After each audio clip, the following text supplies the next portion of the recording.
Estamos a voltar ao ensino remoto, importa refletir sobre como organizar o trabalho ao longo da semana e como tirar proveito da combinação de momentos síncronos e assíncronos e da avaliação.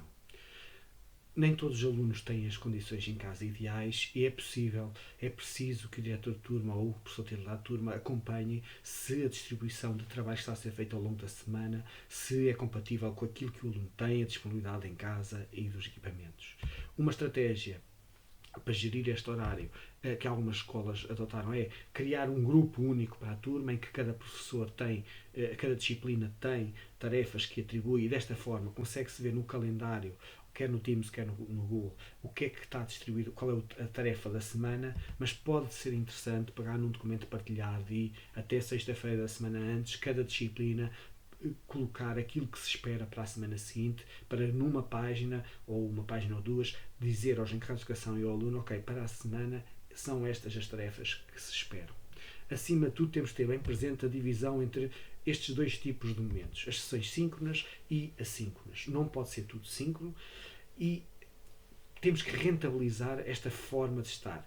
Há ferramentas que nos permitem isso. Por exemplo, quando nós estamos a utilizar documentos partilhados em que os alunos editam todos ao mesmo tempo, apesar de não estarem em videoconferência, também é uma sessão síncrona. O facto dos alunos estarem todos ao mesmo tempo a trabalhar num determinado documento ou numa determinada tarefa também é uma sessão síncrona.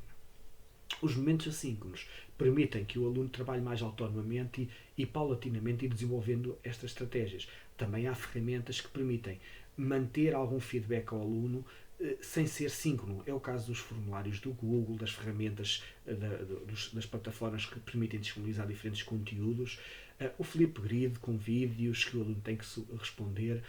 A ideia é tentar fazer um mix em que ao longo da semana seja equilibrado, por um lado, o tempo de exposição, que não haja muito tempo de exposição de conteúdos pelos diferentes professores, ajustados, como é óbvio, à idade, e por outro, que se consiga haver aprendizagem, o que é um desafio.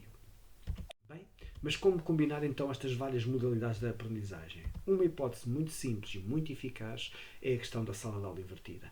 Tentar transformar com os vídeos da escola virtual, do YouTube, aquilo que é necessário aprender, nomeadamente compreender e decorar ou memorizar, é visto através de vídeos antes da aula ou em momentos assíncronos. E, posteriormente, a aula é utilizada para discutir, para debater, para responder a fóruns de forma síncrona, chats ou mesmo questionamento pelo professor e desta forma aplicar na aula os conhecimentos que é suposto ter adquirido e desta forma equilibrar a semana. Outra prática muito interessante é orientar o trabalho dos alunos, sobretudo nos mais novos, ou seja, iniciar a sessão síncrona com o professor a explicar o que é que vai ser exigido no próximo tempo que se vai decorrer, depois libertar os alunos para eles poderem ir trabalhando e no final voltar a abrir a sessão para fazer um balanço daquilo que foi feito ou não foi feito. Neste caso, pode até, por exemplo, dividirem-se em salas para trabalho de grupo e depois o professor percorrer as várias salas. No Zoom é muito fácil, no Teams basta criar diferentes grupos de trabalho. No Google Meet é um bocadinho mais complicado, mas se tivermos duas salas diferentes, duas ou três salas também dá para fazer. O que importa é que o professor pode organizar o tempo por forma a que haja progressivamente mais autonomia do aluno e que vá desenvolvendo tarefas, discutindo com os colegas, ou até mesmo, porque não, fazer por turnos. Ou seja, numa semana inicia com um turno, outra semana inicia com outro e metade da turma está presente na sessão síncrona. Torna-se mais exigente para o professor, mas é mais produtivo porque os alunos não estão todos à espera uns dos outros para falar. É óbvio que o que importa é sempre um modelo híbrido o mais equilibrado possível, em que há mesmo tarefas assíncronas, em que o aluno as realiza e o professor até pode ter estratégias para controlar que elas são feitas, por exemplo, os formulários Google, e depois haver momentos que são bastante aproveitados síncronos, já com tarefas de questionamento, de balanço, etc. Ou então chegar a um nível em que há muita flexibilidade, em que os alunos até podem optar se vão à sessão ou não, desde que estejam a trabalhar e que estejam a aprender, podem gerir a sua aprendizagem. Portanto, por um lado, importa organizar as modalidades de ensino à distância para que permitem que exista trabalho cooperativo, seja nos turnos, seja em grupos mais pequenos.